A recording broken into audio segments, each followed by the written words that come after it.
Bonjour et bienvenue à cette édition de À télécharger. Je suis votre hôte Dave Richardson et il s'agit d'un mardi de stew sur le thème de la réconciliation. Beaucoup de rumeurs circulaient sur Internet. Je sais que dans le grand monde de l'investissement canadien, c'était le sujet de l'heure la semaine dernière, même qu'on n'a pas fait d'émission. Beaucoup de rumeurs circulent comme quoi Stu et moi avons eu un différend similaire à celui entre Elon Musk et Donald Trump. Mais nous sommes ici ensemble aujourd'hui pour dire que tout est réglé.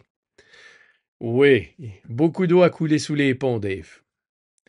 Donc, Stu, malgré toute l'excitation autour de l'état de notre relation, vous et moi, il faut bien le dire, le marché est plutôt ennuyeux en ce moment, un peu à la hausse. Y aura-t-il une récession? Pas de récession? Les taux vont-ils baisser? Ne pas baisser? Le marché de l'immobilier se porte quoi? Un peu mieux. Finalement, ça commence à sentir l'été, n'est-ce pas? C'est un peu ce qu'on ressent en effet. À chaque jour, il semble y avoir une zone qui s'enflamme plus qu'une autre. Et je dirais que de façon sous-jacente, il y a eu un peu plus de mouvement vers certains des secteurs cycliques du marché. On connaît bien Nvidia, mais les titres de semi-conducteurs autres que Nvidia se sont un peu redressés. Certaines des valeurs cycliques se sont un peu redressées dans le secteur des matières premières. Il y a eu un certain rattrapage dans quelques groupes au cours des dernières semaines, alors que le marché boursier dans son ensemble s'attendait à ce que l'économie se porte bien, peut-être pas de manière spectaculaire, mais de manière satisfaisante. Et puis chaque jour, une nouvelle crée une flambée dans ces types d'actions, mais elle se dissipe souvent. Donc oui, il y a un certain mouvement. Cela ne veut pas dire que c'est bon ou mauvais. Il y a encore beaucoup de travail en cours et beaucoup de choses à penser, mais le marché lui-même a été un peu plus calme, je dirais. À vous entendre, on dirait que c'est le genre de marché que vous aimez bien, n'est-ce pas?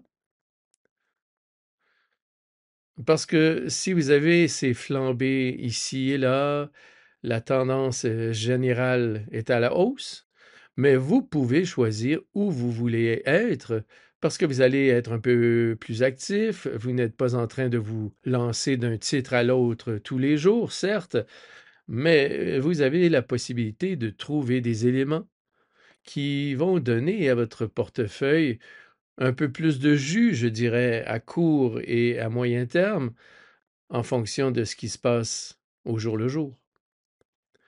Oui, c'est le vieux principe de l'acheteur de la faiblesse et du vendeur de la force. Ainsi, chaque jour, il y a beaucoup de transactions algorithmiques autour d'une nouvelle relativement mineure, et peut-être qu'elle suscite une réaction plus importante sur le marché boursier. C'est donc une petite opportunité.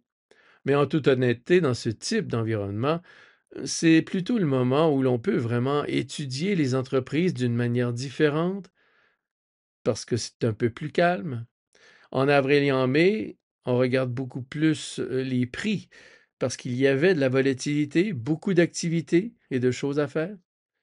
Et vous vous retrouvez dans ce type d'environnement à travailler avec de nouveaux outils d'intelligence artificielle et toutes sortes d'éléments qui vont être importants dans le secteur de la gestion des investissements.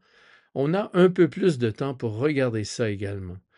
On s'interroge sur certains outils en termes de lecture, de la recherche, lecture des documents d'une entreprise, de comparaison avec le consensus, d'études de l'évolution de l'entreprise. Cette tendance existe depuis longtemps, mais cela nous donne l'occasion d'y réfléchir un peu plus en ce moment.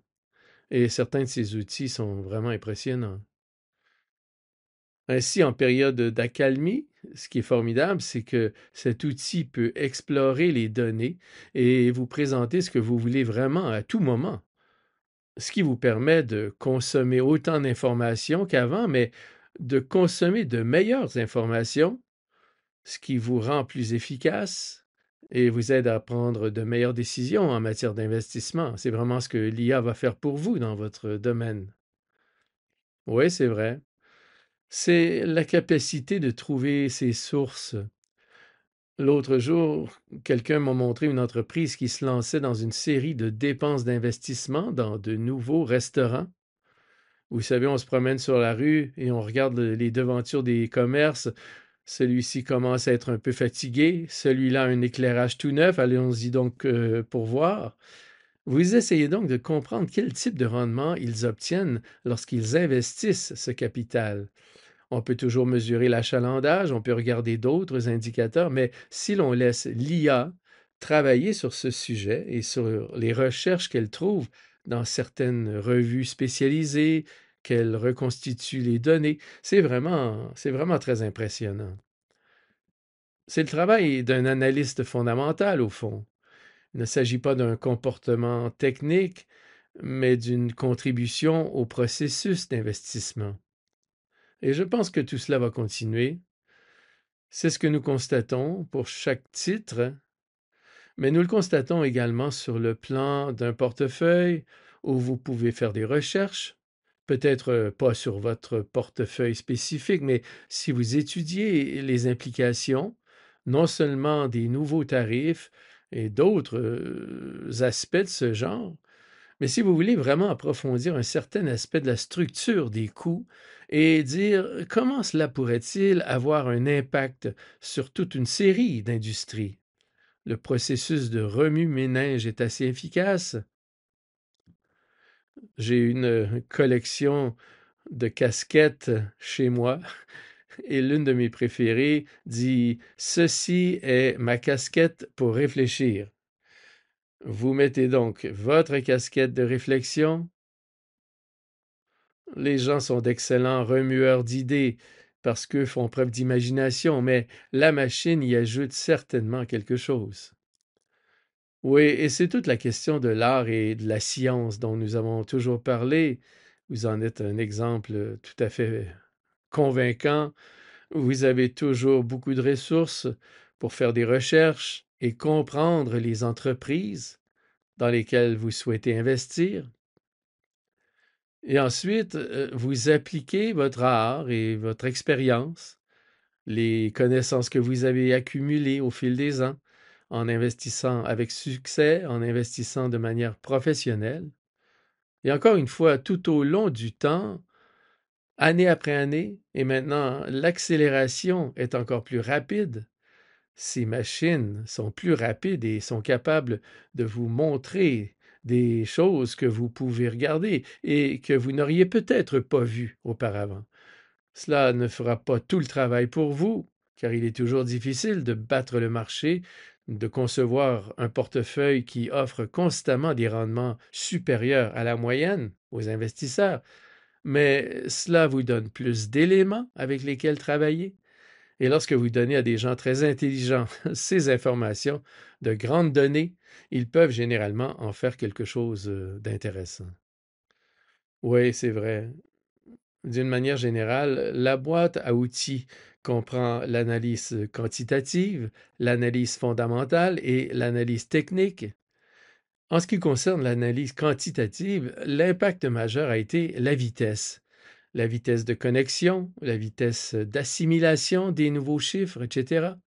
Il est donc très important de bien comprendre cette boîte à outils.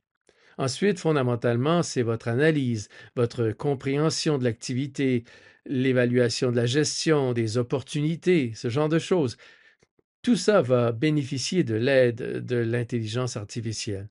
Et il ne fait aucun doute que l'intelligence artificielle aidera probablement l'investissement quantitatif. L'analyse technique est axée sur la variation des prix. Paradoxalement, plus les deux premières s'améliorent, plus l'analyse technique devient intéressante, car elle est la somme de tout ce que le marché sait sur un élément et sur la manière dont il peut améliorer son élan ou montrer un déclin. Dans ces cas, nous avons donc accéléré l'utilisation de nouveaux outils de recherche, mais nous devons y réfléchir en tenant compte des 3 dimensions de notre boîte à outils à un moment donné. Oui, j'avais un invité que je n'avais pas vu depuis longtemps, hier soir à dîner, et il m'a montré certains des outils qu'il utilise. Généralement, il fait appel à un professionnel comme vous pour gérer la majeure partie de son argent, mais il en garde un peu pour s'amuser un peu lui-même. Les outils à la disposition des investisseurs, non seulement des professionnels comme vous, mais aussi des investisseurs, disons, ordinaires, sont tout simplement incroyables. Je lui posais des questions. Pouvez-vous me trouver ceci?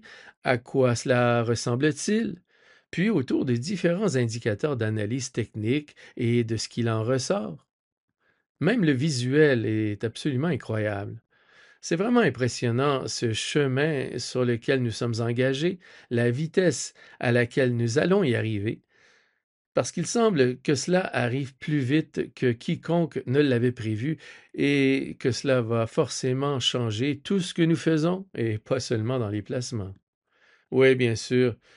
Un bon rappel sur les aspects techniques. Vous voyez une analyse technique qui dit que quelque chose se négocie ici, puis va se négocier là, ce qui est la façon dont l'analyse technique fonctionne.